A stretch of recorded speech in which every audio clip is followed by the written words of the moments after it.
দাম সহনীয় রাখতে ধান, চাল, ভোজ্য তেল, চিনি, ডাল, আটা, ময়দা, পেঁয়াজ সহ বিভিন্ন মশলার উপর থাকা উৎসে কর বাতিলের প্রস্তাব দিয়েছে জাতীয় রাজস্ব বোর্ড এনবিআর।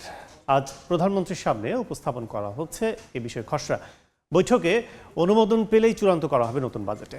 খসড়ায় বলা হয়, ইউনিয়ন পর্যায়ে ব্যবসায়ীদের দিতে হবে বার্ষিক 12,000 টাকার ভ্যাট। রফতানি প্রণোদনার উপর কর 10% থেকে বাড়িয়ে 20% করা হতে পারে। এছাড়া ব্যাটারি চালিত অটোরিকশাকেও করের আওতায় আনার উদ্যোগ নিয়েছে এনবিআর। সিটি কর্পোরেশন এলাকার জন্য বছরে 5 আর পৌরসভার জন্য যা হতে পারে 2,000 টাকা। নতুন বাজেটে দামি মোটরসাইকেল, প্রাইভেট কার, বিমানেও বাড়তি কর বসানোর পাশাপাশি বিলাসবহুল ব্যক্তিগত বৈদ্যুতিক গাড়ির আগাম কর বাড়ানোর পরিকল্পনা রয়েছে সংস্থাটির।